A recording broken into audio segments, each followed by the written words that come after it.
Okay, so magandang gabi po sa bawat isa. Salamat sa Diyos sa panibagong araw na ipinagkaloob sa bawat isa sa atin. So ako po si Pastoret Palitang ng Your Special International Ministries. So welcome sa ating daily communion. Ayun, sa ating pagsisimula, tayo po ay manalangin. Aming Diyos, aming Ama, salamat po sa araw na ito na ipinagkaloob mo sa amin. Salamat na ikaw ang aming Diyos na patuloy na sumasama at nagsusustain sa amin, Panginoon. Ang amin pong mga buhay na tinataglay ngayon ay tanda ng iyong katapatan, hindi mo kami iniiwanan, hindi mo kami pinababayaan man, Panginoon. Kaya maraming salamat po, Panginoon. Hayaan mo na ang iyong mga salita ay makapangusap sa bawat isa sa amin at wini-welcome po namin ang iyong Espiritu Santo na siyang tutugon, Panginoon, at magpapala ayon sa pangangailangan ng bawat isa. Mahayag po kayo, Panginoon, ng may kapangyarihan ayon sa iyong kaparaanan at kalooban. Ikaw lamang ang aming itataas. Salamat po, ito pong aming panalangin sa pangalan ni Jesus. Amen and amen. Okay, so sa ating pong pagpapatuloy ay pinag-aaralan po natin ang salita ng Diyos. At lagi ho nating tatandaan na kapag pinag-aaralan natin ang salita ng ating Panginoon ay nagkakaroon tayo ng malalim na kaugnayan sa ating Panginoon. So, ang pag-aaralan po natin ngayon ay the Word of God is our spiritual food. Okay? Ulit po, the most important relationship we can have in this life is with God. So, through reading His Word o yung the Bible, you will know how God think, speak, and act. So, napakahalagang bagay po na tayo po ay nagbabasa ng salita ng Panginoon. Sapagkat, nalalaman natin kung paano nag-iisip ang ating Panginoon. So, yung isip ng ating Diyos ay unti-unti po nating nilalagyan yung ating kaisipan. At salamat sa Panginoon na makokontaminate na tayo kung paano mag-isip ang ating Diyos. Okay, hindi siya bounded ng anumang sitwasyon. Ang alam niya ay magagawa ang lahat ng bagay. Merong pag-asa. Kapag ganito na tayo mag-isip, ibang klase, wala nang tatakbuhan si Satanas. Wala nang pupuntahan si Satanas sa inyong buhay sapagkat grabe ang isip mo, no? Isip ng ating Panginoon. Ganun din, malalaman natin kung paano siya magsalita at kung paano siya gumagawa sa ating buhay. So umaga, gabi hanggang kamatayan na yan. Ayan na po ang lagi natin gagawin. Talagang dadagdagan ang salita ng Diyos kasi araw-gabi natin siyang babasahin. At kakausapin natin ang ating Panginoon. Amen? So, ngayon po ay babasahin natin ang salita ng Panginoon sa Mateo chapter 4, verse 4. Man shall not live by bread alone, but every word proceeded out of the mouth of God. Ayan. So, how many days can you really last without eating something? Okay? So, ang tao po ay nabubuhay hindi lamang sa pagkain o sa tinapay, ano? Hindi lamang sa pagkain. Kung naniniwala kayo sa salita ng Diyos, dapat ang tao ay nabubuhay pati sa salita ng ating Panginoon. Kasi ito po ang mag-uugnay sa ating Creator at sa tao. Ito po ang salita ng ating Panginoon. At ang sinasabing buhay ng salita ng Diyos ay ang kanyang mga salita na magbibigay ng kaalaman sa atin tungkol sa ating Diyos. At ganun din naman po, ito po ang magbibigay buhay sa atin eternal kasi lumalago tayo sa pananampalataya at patuloy po nating nilalagyan ang ating buhay espiritual sa pamamagitan ng pagbabasa ng salita ng ating Panginoon. So kung ikaw ho ang isang tao na hindi nagbabasa ng salita ng Diyos umaga, gabi o kaya isang araw o kaya isang linggo, isang buwan, okay, merong malnourished. Baring ang laki natin pero spiritually speaking, ikaw ay malnourished. Okay? So nasasabi ko po lagi na sa halimbawa kapag naglaban ang asong puti at asong itim, sino po ang mananalo? Dahil lagi ko nang naitatanong yan, ang sagot ay kung sino yung kumakain. Halimbawa, gumising ka ng umaga, ang naisip mo agad ay labahan, mga trabaho. Okay? Ano po ang pinakain mo? Spirit o yung laman? So, yung o kaya yung itim o yung puti. Pagka yung puti, syempre sinasabi natin si Lord, di ba? So, pinapakain natin yung spirit natin pagka nanalangin tayo, pag tayo ay nagbasa ng Biblia, pag nagpuri tayo sa Panginoon. Okay? So, yung mga bagay na yan ay ginagawa natin para nagpapakita ito na pinapakain natin yung espiritu natin. Ngayon, kung hindi ka kumakain at naglaban o ang galit, nagalit ka, merong ipinakita sa yung pang-asarang kaaway. O magagalit ako hindi. So mananalo po yung kumakain. Di ba? Kaya tandaan po natin, magkakaroon tayo ng pagtatagumpay sa ating buhay kapag pinapakain natin ang ating espiritu kasi malakas.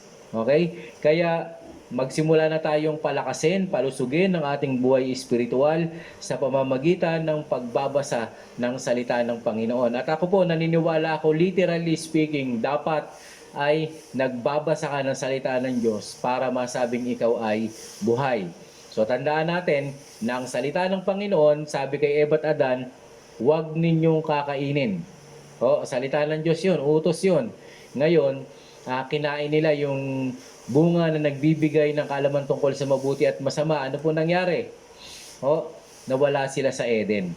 Okay? At nakuha ni Satanas ang karapatan at yung authority na dapat meron sa tao ay nakuha po niya. Pero salamat sa Diyos. Okay? Hindi niya pinabayaan na nakay Satanas yun. Okay? Nung si Jesus ay namatay sa krus at muli siyang nabuhay, ibinalik ng Panginoon yon kung tayo ay mananampalataya.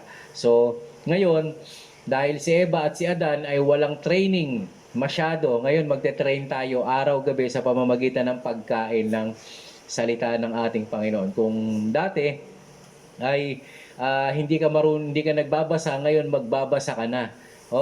Kasi kakain ka na ng espiritual. So pagka ikaw po ay magbabasa ng salita ng Diyos, iisipin mo ay kailangan kong lumakas, kailangan kong lumusog para ako ay maging malakas spiritually. Amen po ba? So, ito po ay gagawin natin dahil gusto natin lumakas ang ating buhay spiritual. Babasahin pa po natin ang salita ng Panginoon na nagsasabi kapag tayo ay kumakain ng salita ng Panginoon, tayo po ay lumalago sa ating pananampalataya. So, 1 Corinthians chapter 3 verse 1 and 2. Brothers and sisters, I could not address you as people who live by the Spirit, but as people who are still worldly mere infants in Christ. I gave you milk, not solid food, for you are not ready for it. Indeed, you are not still ready. Ayun, kahit si Apostol Pablo, namroblema siya. Yung mga kapatiran na matagal ng mananampalataya, kailangan kakausapin pa niya ng parang baby. O kaya ay bibigyan pa niya ng pagkain para sa baby, sa mga baguhang mananampalataya kasi hindi ho sila lumalago. So mga kapatid, kapag kumakain tayo ng salita ng Diyos, hindi ka mananatiling baby. Kapag nagbabasa ka ng salita ng Diyos, magiging malakas, malaki ang iyong buhay espiritual dahil lumalago tayo. No? So ang gusto ng Panginoon, lumago talaga tayo sa pananampalataya at ayaw niya na tayo po ay bonjing. Okay, alam niyo yung bonjing? Ang laki-laking tao pero gatas pa din ang iniinom. So hindi sa kanya pwede ang solid food kasi hindi niya matatanggap yun. Ayan yung mga masobra ka matitisurin, alagain ka lagi kang papansin. Alam po natin yon. Kasi ang buhay talaga ng isang mananampalataya dumadaan sa pagsubok. So paano kang dadaan doon kung ikaw ay baby Christian? Hindi ka pwedeng isabak sa laban kasi balat sibuyas, mabilis magtampo. Okay? So pag nagbabasa ho tayo ng salita ng Diyos ay napakaganda kasi titibay ang ating pananampalataya. Ang problema yung iba, ang daming aalisin sa buhay, yung salita ng Diyos kasi marami nakakaistorbo yung salita ng Diyos sa iyong panahon, sa iyong oras. Mga kapatid, huwag mong gagawing istorbo ang salita ng Panginoon. Naalala ko po si Pastor Rick Warren, na sabi niya, marami akong gagawin ngayong araw na ito. Ibig sabihin, buong ano siya, simula umaga talagang ang dami. Kaya yung gising niya, inadjust niya. Sabi niya, kaya kailangan kong gumising mula dun sa trabaho niya. Kung alas 5, ang sabi niya, dapat alas 2, gising na ako. Ang dahilan para makapanalangin, magbasa ng salita ng Diyos. Grabe. Kaya ang lawak ng kanyang ministry, ang dami niyang nagagawa. So ganoon din po sa atin, no? Hindi ho porke pastor ay pastor lang ang babasa. Huwag ho kayong pumayag na pastor lang ang binibless. Huwag ho kayong pumayag na hindi kayo i-bless ng Panginoon dahil hindi ninyo nakuha. So, alam niyo po yung yung pagkain na ibinibigay, at kung pagkain namin, bibigyan namin kayo, masarap din pero tira-tira. Okay? Pero kung ikaw mismo yung kukuha ng pagkain mo dun sa oven, dun sa langit, okay, at ikaw yung magbibigay sa iba, o kaya ikaw yung kakain, ipapakain mo sa family mo, fresh. Okay? So, ikaw kasi mismo yung kumuha nun. Okay? Kung nakikibasa-basa lang tayo, naniniwala ako may kapangyarihan pa rin yan. Pero kung ikaw mismo ang tutuklas ng salita ng ating Panginoon, iba yun. Iba yun. Kasi parang ikaw yung nagluto, ikaw yung bumili ng fresh sa langit, hindi mo naman binili, kinuha, tapos niluto, inihain sa inyong sambahayan. Wow, fresh na fresh yun kasi ikaw talaga ang nagluto noon. Galing sa Diyos, ibinigay natin. So mga kapatid, ito po ay magpapakita sa atin na tayo ay magkakaroon ng buhay paglago. Hindi tayo mananatiling bata, no? Lagi kayong tinatansya pag kinakausap kasi baka magtampo, baka ano man ang gagawin, o kaya ay, alam nyo yun, laging nasasaktan kasi ang bata, nasasaktan, laging nadadapa, hindi mo pwedeng iwanan, etc. etc. Alam na po natin kung anong ugali ng isang bata. So dapat ho tayo ay lumago at sa Panginoon ay inaasahan niya lalago tayo. Hindi lang tayo lalaki, gusto niya magkakabunga tayo. Ito po, babasahin po natin 1 Corinthians chapter 15 verse 5 and 6. Pakibasa po. Yes, I am the vine, you are the branches. Those who remain in me, and I in them, will produce much fruit. For apart from me, you can do nothing. Anyone who does not remain in me is thrown away like a useless branch, or gathered into a pile to be burned. Yun. So, ito naman po ay ang connection natin sa Panginoon ang magsasabi kung ikaw ay mamumunga o lalago. Okay? Kasi merong mga Kristiyano, merong taong malago lang, madahon lang, pero walang bunga. Parang malago ang dating kasi alam mo yung dahon niya, nagpapakita meron siyang ministry, meron siyang ganito, meron ganyan, pero alam niyo po yung bunga kasi, yung bunga, nakukuha yan yung connection natin everyday sa Panginoon sa pamamagitan ng pagbabasa ng salita ng Diyos, sa pamamagitan ng pananalangin sa Panginoon, yun yung ating connection. So, we should remain doon sa ating puno.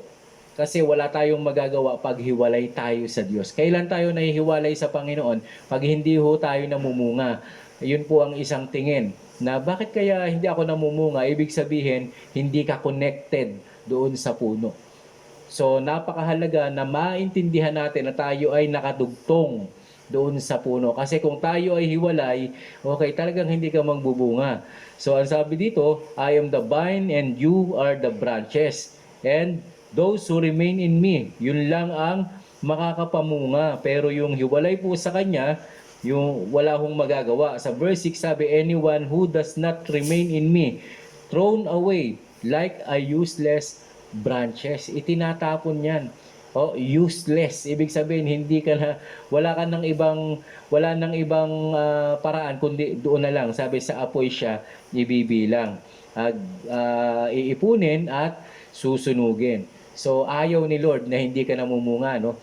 May kwento nga sa Biblia, yung puno ng igos na hindi namunga, pinatay ng ating Panginoong Yesus. Nung siya ay pumipipitas sana ng bunga, pero wala siyang nakuha. Bagamat hindi ka panahunan, hinanapan niya ng bunga. Kasi dapat ang mananampalataya ay hindi nawawala ng bunga, napapanahon man o hindi. Amen po ba? So hindi po by mood ang bunga ng isang mananampalataya kung hindi ito po ay nananatili. Okay? So those who remain connected sa ating Panginoon, yun ang may bunga. Okay? At bibigyan tayo, wala tayong magagawa kung tayo ay hiwalay sa Panginoon at yung hindi connected ay itatapon. Isa pa hong babasahin natin, karugtong pa niyan, ay John chapter 15, verse 7 and 8. Makikibasa po uli. But if you remain in me, and my words remain in you, you may ask for anything you want, and it will be granted. When you produce much fruit, you are my true disciples. This brings great glory to the Father. Amen. So, ang sabi rito, kung tayo ay mananatili sa Diyos, okay? Kung tayo ay mananatili sa akin at ang salita ko ay mananatili sa inyo, ang sabi rito, hingin ninyo ang inyong maiibigan. Iba po yung need sa wants. So, pagka sinabing ask for anything you want, ay yung gusto natin, at sabi rito, and it will be granted. Pagkakaloob ng Panginoon, kapag tayo ay konektado sa Panginoon, gusto mo bang answered prayer ka? Amen. So lahat tayo gusto natin to, no?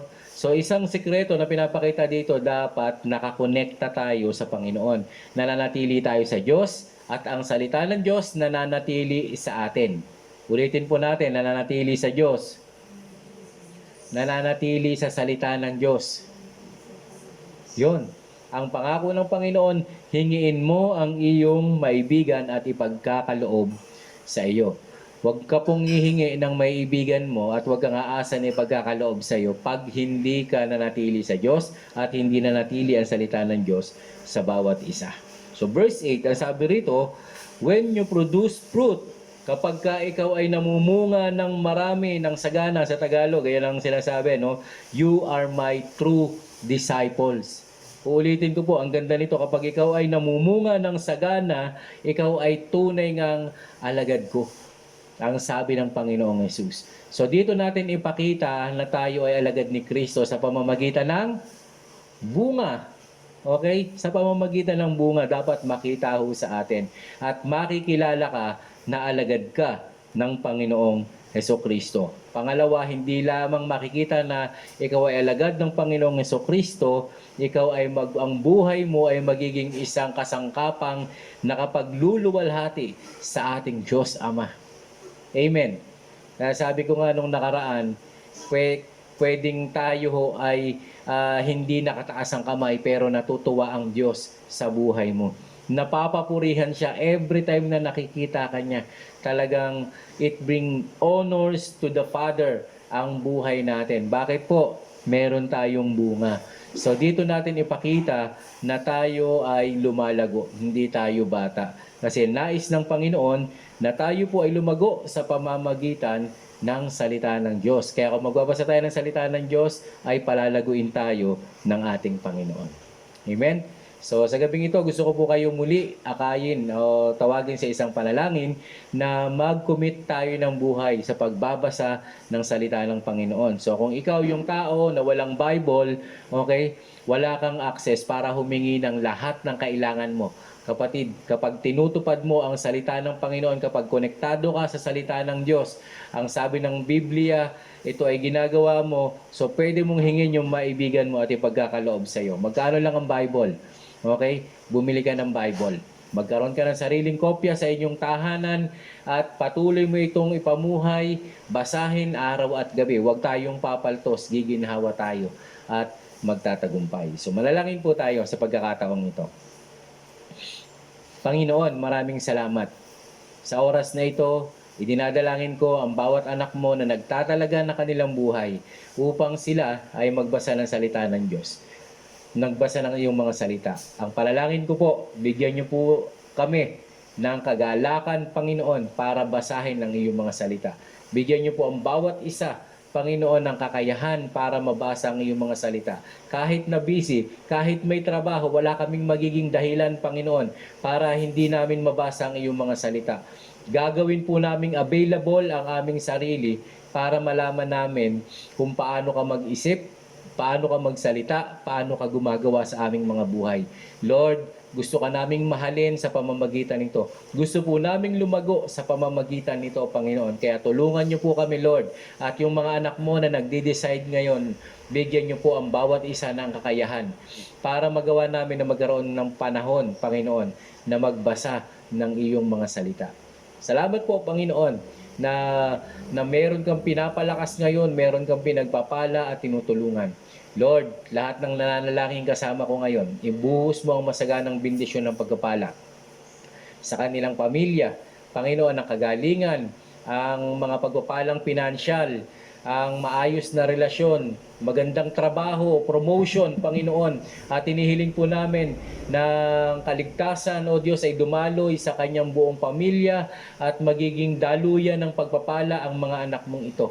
Salamat po na hindi kami dadanas, Panginoon, ng anumang lalampasan namin ng anumang mga pagsubok dahil naniniwala kami ito po ang kalooban mo. Sinabi mo, Panginoon, na kung kami mananatili sa iyo at mananatili sa amin ang mga salita mo, Panginoon, ay pwede naming hilingin yung aming mga maibigan at ipagkakaloob mo. Kaya Lord, gusto po naming angkinin ang pangakong ito sa pamamagitan ng pagsasabuhay ng iyong mga salita. Pagpalain niyo po, Panginoon, ang bawat anak mo na nananalangin ngayon at ibuhos ang masaganang bendisyon ng pagpapala. Lord, pagpalain mo rin yung aming bansa. Patuloy mo kaming tulungan, patuloy mo kaming kalingain, at patuloy na kahabagan. Naniniwala po kami, Panginoon, na ikaw ay malakas upang kami ay tulungan at kailangan namin ng tulong mo, O Diyos. Kami po ay humihingi ng habag at tulong. Bigyan niyo po ng kakayahan ng aming gobyerno, Panginoon, at ang mga government officials, Lord, maging yung aming mga frontliners para magkaroon sila ng karunungan at magawa nila, Panginoon, yung kanilang mga part, at ganun din yung mga lahat ng mga Pilipino, bawat individual, bawat pamilya magkakaroon, Panginoon, ng partisipasyon sa pamamagitan, Panginoon, ng pagsunod sa batas. At Lord, hinihiling po namin na tugunin mo ang bawat panalangin mga tumatawag sa iyo, Panginoon. Huwag mo pong biguin, Panginoon. Pagalingin niyo po sila at tulungan, Panginoon, sa kanilang mga kalagayan ang iyong kapangyarihan at mga pabor ang maranasan nila sa panahong sila ay tumawag sa iyo. Hindi lamang po ang bansang Pilipinas, kundi ang buong mundo, Panginoon, na dumaranas ng pandemic na ito. Lord, kahabagan niyo po kami. Tulungan niyo po kami, Panginoon, at maranasan namin, Lord, ang iyong makapangyarihang kamay na gumagawa sa aming buhay. Panginoon, ano man ang mga prayer request ng iyong mga anak sa pagkakataong ito, nananampalataya kami na tinutugon mo kami sa oras na ito. Dahil patuloy kami na nananabik sa iyong mga salita at patuloy na inaakin namin ang mga pangako mo. Maraming salamat po, O Diyos. Pagpalain mo yung aming communion ngayong gabi. Lord, tulungan mo kami na sa aming pakikiisa ay maalala namin patuloy ang iyong kabutihan at pagmamahal. At muli naming ma-experience yung kapangyarihan ng iyong pong kamatayan at muling pagkabuhay, yung kagalingan, yung pagpapatawad, yung kalayaan sa anumang gawa ng kaaway, Panginoon. Hayaan mo, Diyos, na sa aming pakikiisa, linisin mo ang aming mga puso at sariwain namin ang iyong kabutihan, Panginoon. Salamat po, i-bless mo yung aming mga elementong gagamitin, yung tinapay na simbolo ng iyong katawan, ganun din, Lord, yung juice na simbolo ng iyong dugo. Salamat po, Panginoon. Pinupuri ka namin. Ito pong aming panalangin, O Diyos. At i-bless mo na rin, Panginoon, yung bawat makikiisa rito. Salamat po, Panginoon. Ito pong aming panalangin in Jesus' name. Amen and amen. Praise God.